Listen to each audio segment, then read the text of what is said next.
What is that, y'all? It's your boy Nick, and I'm back again with another, video. All this, whatever.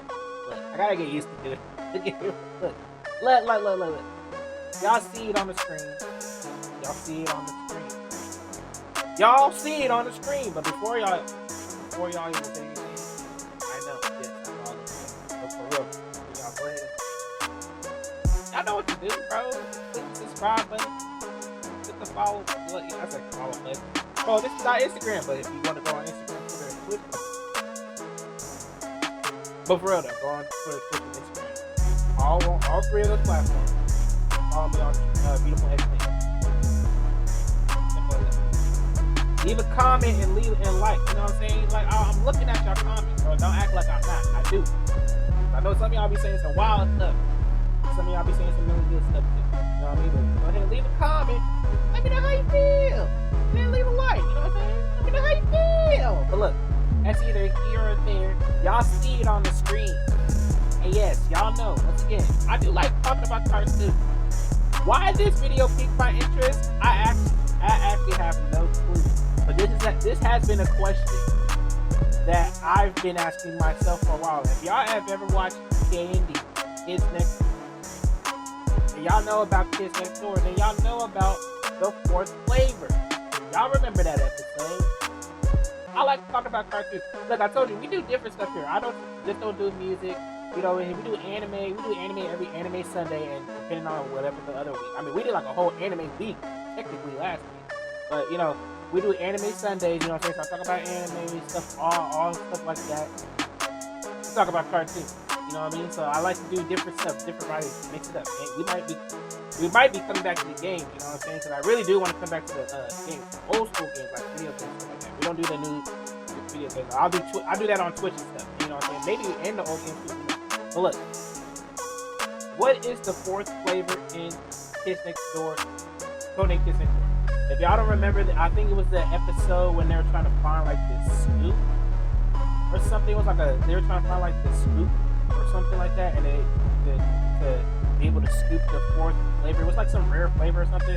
Y'all remember? I think y'all remember that episode. If you watch Kids Next Door, I know it's been a while since I've seen that episode too. But you know, I love Kids Next Door. Like I said, I'm a cartoon baby. Cartoon Network baby.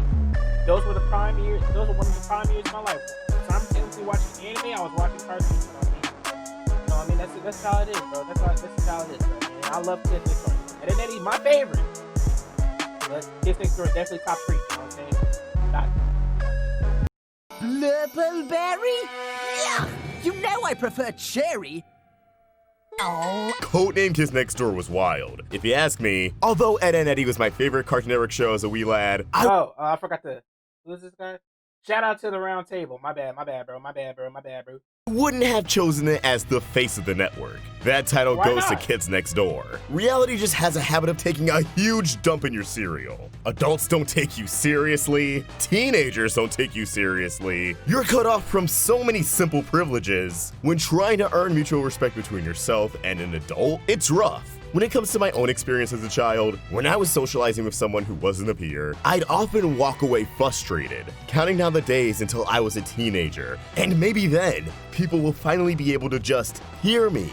But that's where Codename Kids Next Door came in. It's a show that walked in the room and used that social disconnect between children, teenagers, and adults to make childhood feel like this special secret club. In elementary school, we didn't want to be Kids Next Door operatives. We were Kids Next Door operatives. The adventures of Sector V defined a generation. I mean, I wish I could say that.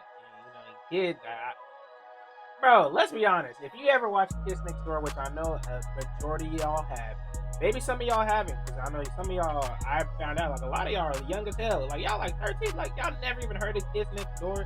If they don't have it, y'all not watching TV anyway, so it's like, y'all would never even heard of it. Bro, but Kids Next Door, all I wanted to say is, like, bro,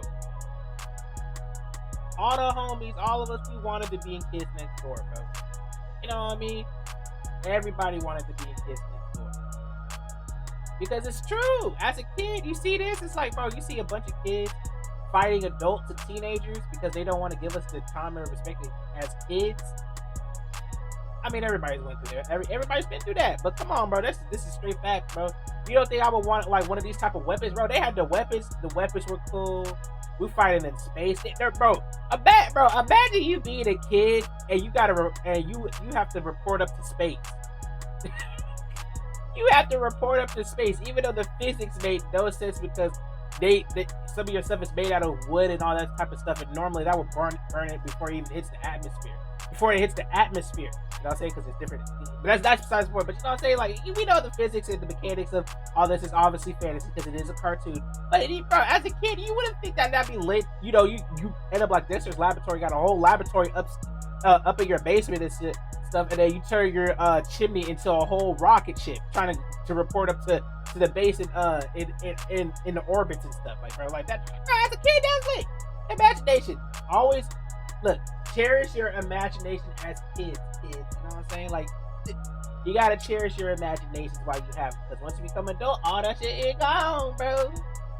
Generation. But one adventure provided a mystery that would cause people to break out into a cold sweat for many generations to come. One elusive question that remains unsolved to this very day. What is the fourth flavor? And if you're interested in content and cartoons old and new, please be sure to hit that subscribe button and bell. That being said, onto the video. In Operation Flavor, number 5 shares the origins of the core ice cream flavors, forged by the dessert mods: vanilla, chocolate, strawberry, and the fourth flavor. A flavor that they postulated to be so good that the gluttonous consumer would not be able to cease her consumption. This ice cream could drive a man insane with flavor. It was too powerful, and thus, it had to be locked away, left to be sampled by only the wisest ice cream consumer, who was skilled enough to endure the really cool Indiana Jones-looking ice cream cave. Of course, number 5 was able to achieve such a thing, while dealing with the forces of the delightful children. And of course, these little MAGA heads had to fuck it all up by dressing their 4-flavor ice cream. Did you say MAGA heads? They definitely look MAGA, bro. They definitely low-key. Well, actually, I can't say, well, yeah.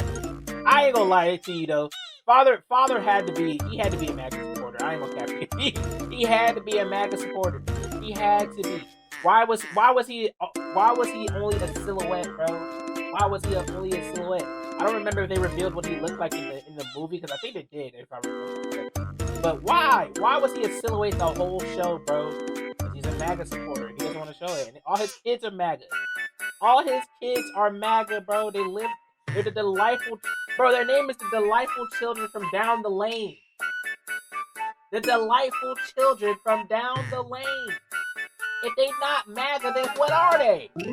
Cones with none other than Sprinkles. They're called Sprinkles, not Jimmy's, you fool!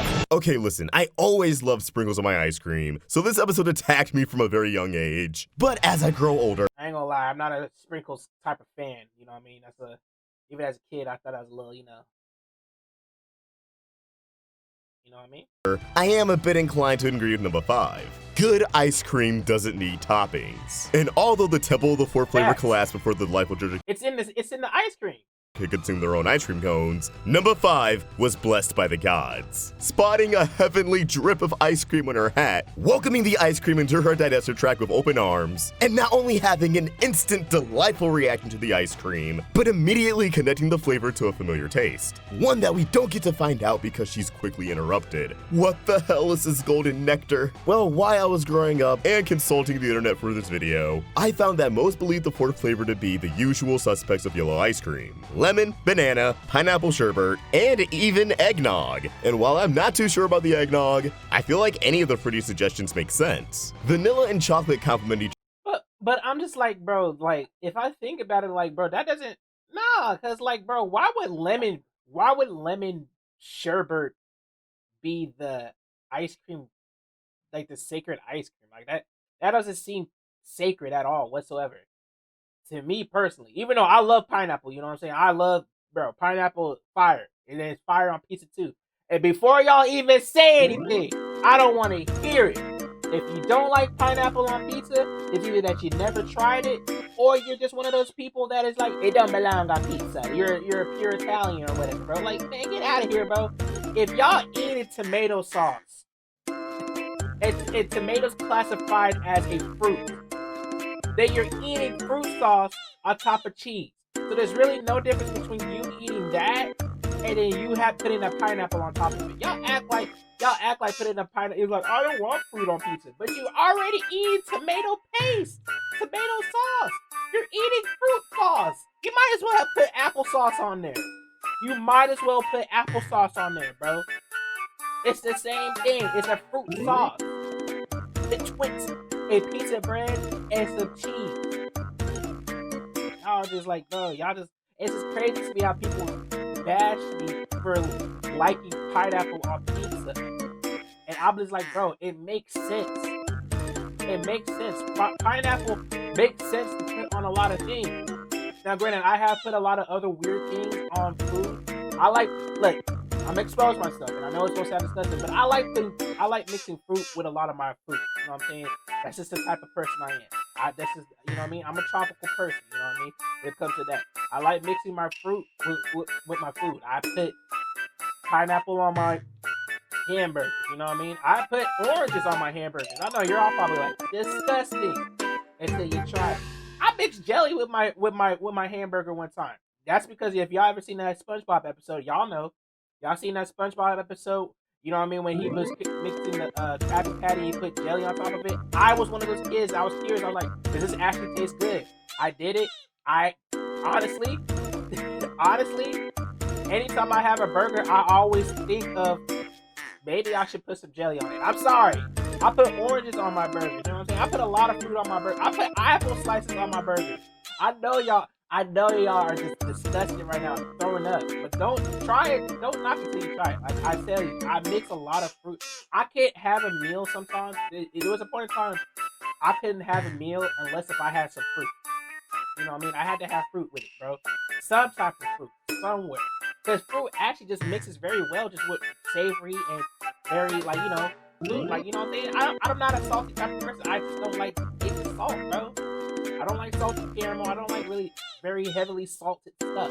I gotta have some flavor in my stuff. You know what I mean? I can't have no bland flavor. I gotta have flavor. Some fruity flavor. I'm not fruity. Don't get twisted. But I need fruity flavors. You know what I mean? You know what I'm saying? Whatever, y'all judge it anyway. I don't care. Don't knock it till you try it, bro. Each other very well. However, it actually makes sense that there would be a fourth sacred flavor, as strawberry as well. Strawberry. It's based in fruit, so a fourth flavor complementing strawberry makes sense to me. And yes, I know strawberry doesn't need to be complimented because Neapolitan's a thing, but let me have this. And I guess out of the three initial fruity ones I named, I would eliminate lemon just because I feel like both banana and pineapple make for sweeter ice creams. But I don't know those flavors would be so good that people would just start eating all of it. Don't get me wrong. I think banana would make the most sense because it's like one of those fruits, just like strawberry, where it's better tasting like with like as an ice cream. I don't even think a banana ice cream really even exists. Does it? I don't know. I know it's like banana bread ice, whatever. I don't know what it's called, but I never had solely banana ice cream, bro. Like I never like solely banana ice cream, bro. You know what I mean? And I'm not really a big banana fan, but like at the same time, like, you know, subcultures, you know what I'm saying? Banana is very heavily involved in it, and you know what I'm saying? I can't avoid it. So it's like, you know what I mean? Messed up my gastro and my insides. I know that's too much information, but you know what I'm saying? Y'all love me. Y'all get to look, y'all. This is if I'm not afraid to share stuff that if I want you to know, you're gonna know. If I don't want you to know something, you will never know, and it'll never come to light. You know what I'm saying? It is what it is. You know what I mean? So let's go. I don't mind some banana ice cream here and there, but when I don't eat it, I don't think, oh my god, I'm gonna eat 5 tubs in a row. So then I began to look into obscure traditional ice cream flavors, and I found 2 worth throwing into the pot. 1, lucuma, sometimes called egg fruit. Apparently, rather than tasting fruity, its flavor is likened to maple or butterscotch. Which is interesting, because when ice cream was first being sold in North America during the 1800s, butterscotch was a big flavor that they were selling alongside the other 3. Lucuma does have a yellow goldish color, so there you go. Let's put that possibility out there. But the other flavor stepping into the ring is mastic, an ancient Greek ingredient, plant resin sold in the form of small crystals. Crystals that were then crushed into a powder and used to flavor pastries, puddings, ice creams, and so on. How flexible mastic is makes me think it could have been the fourth flavor, as number 5 could have recognized the ice cream from a similar flavor she found in a pastry, pudding, you know. But now I want to throw something crazy out there. 3? Obviously, the critter extra is never going to come out and say, hey, this is what the fourth flavor tastes like. Chances are, the fourth flavor isn't even a real flavor. But that doesn't mean we can't try to figure out what it tastes like, as there's a direct hint to such in the hit television movie Operation Zero. You see, in that movie, once number 1's father is recommissioned to the kids next door, reclaiming the title of number 0, he eventually makes the remark that he can go for some blurpleberry ice cream, as it's the closest thing to the fourth flavor, which he once had the privilege of tasting. This man is a legend. This man is a legend! Now, although blurpleberry ice cream...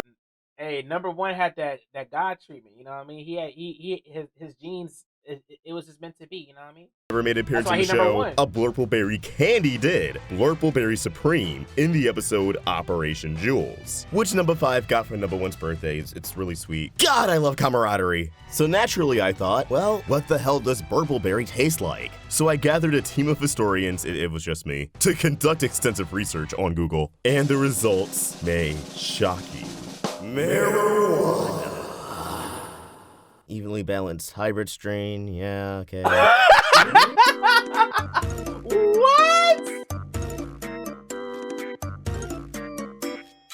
Hey yo, what is this? Hey yo, what is this?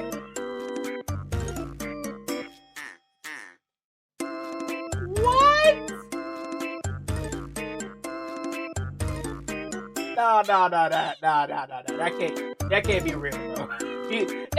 That possibly can't be real, bro. That possibly. Even I consuming a lot of this in the past, you know what I mean? Like the as you would say, the devil's lettuce, you know what I mean? Like, even I have never heard of blurple. Like, whoa, what is that, bro? THC, yada yada yada. Amber color. Okay, here we go. Purple has a sweet berry candy flavor that has a very grapey aftertaste that's somewhat sour. The aroma is of sweet musky grape, with touches of vanilla and berries, although the entirety is pretty mellow. Alright, anything else? Okay, flavors. Berry, blueberry, candy, fruity, grape, sweet, vanilla. So what we can gather here is that purple is close to the fourth flavor, but there will be some discrepancies here and there. Now, considering blurple is its own unique color, while the fourth flavor remains golden, I think we can figure out where it differs. Although it is worth putting out there that ice cream can always be dyed. I don't know how they did it in the ancient times with the dessert monks, but you know. I definitely can see the fourth flavor having a candy-like taste while also being fruity. I don't see it being somewhat sour, and there has to be a dash of vanilla somewhere for character. So to get down to brass tacks, I feel like the fourth flavor would be sweet and creamy, with a taste that's close to blurpleberry, and when brainstorming what could be close to blurpleberry, I settled on none other than starfruit. Honestly, probably more vanilla than starfruit, but the starfruit taste would still be present. I feel like that actually could complement strawberry pretty well. I can also see where it has a candy-like taste, but would it be good enough where people just couldn't stop eating it? I think that really comes down to a placebo effect. Although, who knows? The fourth flavor could be the ultimate flavor for all we know, where it could practically taste different to everybody, based on everyone's personal taste. It doesn't have a specified flavor, it's just good to anyone who consumes it. For one person, it could be very sweet, for one person, it could be super tart. Something that would be shocking, but still oh so delicious. And that's the end of the video. But as always, these are just my thoughts, and I want to hear yours. What do you think? What do you believe the fourth flavor could be? What do you want it to be? Come on, the sky's the limit. Let us know your thoughts in the comments below, or tweet your thoughts at RoundtableVids. And for more of my own thoughts, you can find me at OshrickFox. We're also on Instagram. Help Roundtable grow by the Hey, shout out to this boy, man. You know what I mean? Like, honestly, to me, I think at the end of the day, I think the fourth flavor, honestly, to be honest with you, I think it's just French vanilla. To keep it a buck with you, I think it's French vanilla, because if you really look at it, it is golden. But it's like, bro, if y'all ever seen French vanilla, it definitely does not look like regular vanilla. It's a little bit more like, goldeny look. So it's just like, I feel like it's just French vanilla. And French vanilla, like, let's be honest. If y'all had some French vanilla, y'all be trying to eat that all the time, bro. You know what I'm saying? But look, I hope y'all enjoy. Leave a like, comment, subscribe, click the notification bell to be notified when I upload a video with every single. Y'all see that's cat? It is true. Uploading a video almost every single day. But look, once again, follow me on Twitter, Instagram at BeautifulXNick. I hope y'all enjoy something different. I know. I like talking about cartoons. I like watching people that talk about cartoons, because that's another thing, part of my, you know what I'm saying? Like, I'm trying to incorporate everything, bro. We try to cover all bases, bro. We do different stuff here. This is different content. You coming for all this stuff. You coming for all the good content, not just music reactions, all that stuff. Everybody else be doing that. You know what I'm saying? I know I do, but everybody else be doing that. We need to branch ourselves out and be unique in some other aspects. You know what I'm saying? Even though it's anything I do is unique, so it don't even matter. But look, don't say nobody else. You know what I'm saying? Just keep it to yourself. You know what I'm saying? We don't want no beef, because you know what I'm saying? We don't for that internet stuff. I love y'all. I'm out there, bitch.